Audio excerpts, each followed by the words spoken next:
Halo, assalamualaikum warahmatullahi wabarakatuh. Perkenalkan, kami dari kelompok 19. Kami di sini akan mempresentasikan hasil kerja kami mengenai PBL Akuntansi Keberlanjutan PT Caryawan Pokan Tbk. Yang beranggota Ananda Kusuma, Faton Dwi, Reina Sinta Mulia Ardana, Sofi Nur Aisyah, dan Akbar. Oke, saya di sini akan menjelaskan tentang profil perusahaan PT Caryawan Pokan Indonesia Tbk, di mana PT ini penghasilannya adalah pakan ternak, day old chicks, dan makanan olahan terbesar di Indonesia. Perseorangan didirikan tahun 1972 dengan pabrik pakan ternak terbesar pertama di Jakarta untuk menghasilkan pakan ternak berkualitas. Saat ini, perseorangan memfokuskan usahanya pada kegiatan agrobisnis yang mencakup poultry bisnis, dari memproduksi pakan ternak berkualitas, pembibitan ayam yang cepat tumbuh dan tahan penyakit, serta menghasilkan produk ayam olahan berkualitas tinggi. Kunci pertumbuhan dari kegiatan agrobisnis ini adalah komitmen untuk terlibat dalam seluruh rantai produksi, mulai dari formulasi pakan, ternak hingga peternakan ayam, hingga produk olahan dengan nilai tambahan. Di sini saya akan membahas tentang motivasi. Motivasi diistilahkan sebagai dorongan, disiplin, merupakan tindakan manajemen untuk mendorong agar individu, organisasi dapat memenuhi berbagai ketentuan dan pengaturan yang berlaku dalam mencapai produktivitas kerja. Berdasarkan uraian tersebut, maka rumusan masalah dalam penelitian ini adalah bagaimana pengaruh motivasi dan disiplin terhadap produktivitas kerja karyawan pada PT Caryawan Pokan Indonesia kawasan industri Lampung. Hasil penelitian diperoleh bersamaan regresi sehingga variabel motivasi dan disiplin dapat meningkatkan produktivitas kerja karyawan.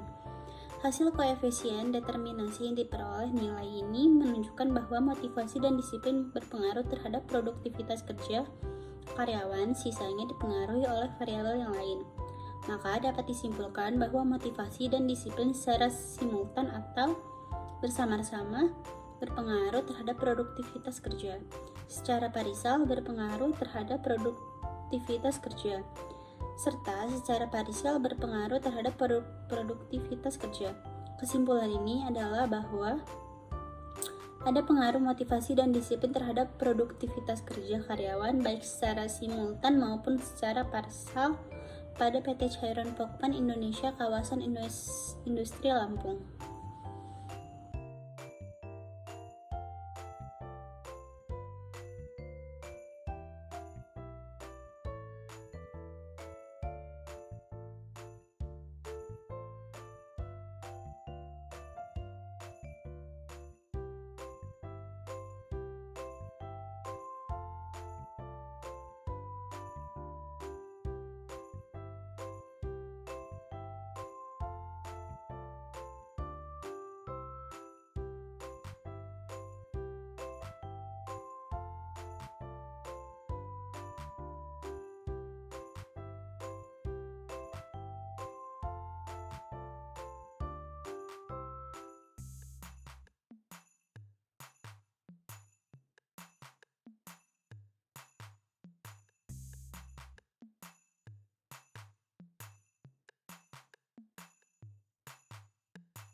membahas tentang isu konseptual dugaan kartel ayam pada PT Caroen Pokpan Indonesia di tengah rendahnya harga D. Olcik dan ayam broiler.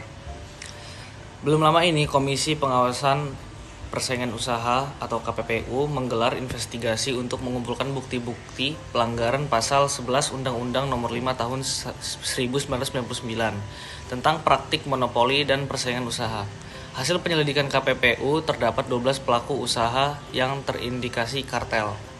Salah satu dari 3 perusahaan yang tercatat di Bursa Efek Indonesia yakni PT Caroen Pokpan Indonesia Tbk. Dugaan kartel ayam pun kini tengah disidangkan KPPU untuk menguji alat bukti yaitu keterangan saksi, ahli, surat, dan atau dokumen, petunjuk dan keterangan. Sebagai informasi, kondisi pasokan ayam pada saat terjadinya penandatanganan persetujuan untuk memusnahkan 6 juta ekor PS bibit ayam. Dinilai pemerintah maupun pengusaha terjadi kelebihan suplai. Bahkan Dirjen Peternakan Kesehatan Hewan pada saat itu, Mulatno, menyampaikan produksi ayam surplus 18 juta ekor per minggu. Saat itu, kebutuhan daging ayam adalah 40 juta ekor per minggu. Sementara produksi mencapai 60 juta ekor per minggu. Untuk itu, kemudian dilakukanlah afkir dini yang dilakukan dalam rangka penyesuaian pasokan day old chicken di pasar. Kemudian, KPPU mencium adanya dugaan kartel atau pengaturan persediaan ayam di pasaran oleh 12 perusahaan, di mana para terlapor diduga sengaja melakukan pemusnahan terhadap afkir dini indukan ayam atau parent stock yang dilakukan secara bertahap. Tanggung jawab sosial dan lingkungan perusahaan. Di sektor lingkungan, PT Caroen Pokpan Indonesia meningkatkan komitmennya pada operasional yang ramah lingkungan dan mitigasi perubahan iklim. Dana untuk pengelolaan lingkungan terus meningkat, mencapai 47,6 miliar pada tahun terbaru dari 44,8 miliar di tahun sebelumnya. Upaya pengelolaan limbah yang berkelanjutan juga ditingkatkan, seperti memanfaatkan kembali limbah produksi untuk berbagai keperluan. Limbah-limbah dari segmen produksi juga dimanfaatkan kembali, seperti janggel jagung untuk biofuel dan darah ayam untuk industri ulat kandang. Kemudian, kinerja sosial. Dalam aspek sosial, perusahaan Caroen Pokpan Indonesia memperkuat manajemen internal untuk kesejahteraan karyawan dan lingkungan kerja yang inklusif. Penggunaan teknologi digital juga diterapkan dalam manajemen sumber daya manusia dengan aplikasi Knowledge Power untuk mendukung pembinaan pemimpin internal. Di luar perusahaan, CPIN atau Caroen Pokpan Indonesia mendukung program sosial di bidang pendidikan, kesehatan, dan bantuan kemanusiaan, serta memperluas kerjasama kemitraan dengan komunitas dalam skema kemitraan inti plasma, termasuk dengan petani jagung untuk pasokan pakan ternak dan program kemitraan Mitra Fiesta dalam pemasaran produk olahan daging ayam. Kesimpulan dari PT Caroen Pokpan Indonesia yaitu sepanjang dalam menempatkan kode pakan yang diproduksi pada setiap mesin tidak memiliki penjadwalan. Penempatan kode pakan pada setiap mesin dilakukan oleh operator mixer. Tidak terdapatnya penjadwalan produksi kode pakan pada setiap mesin menyebabkan waktu setup yang tinggi. Sistem penjadwalan kode pakan pada setiap waktu mesin dibuat untuk mengurangi waktu setup dan waktu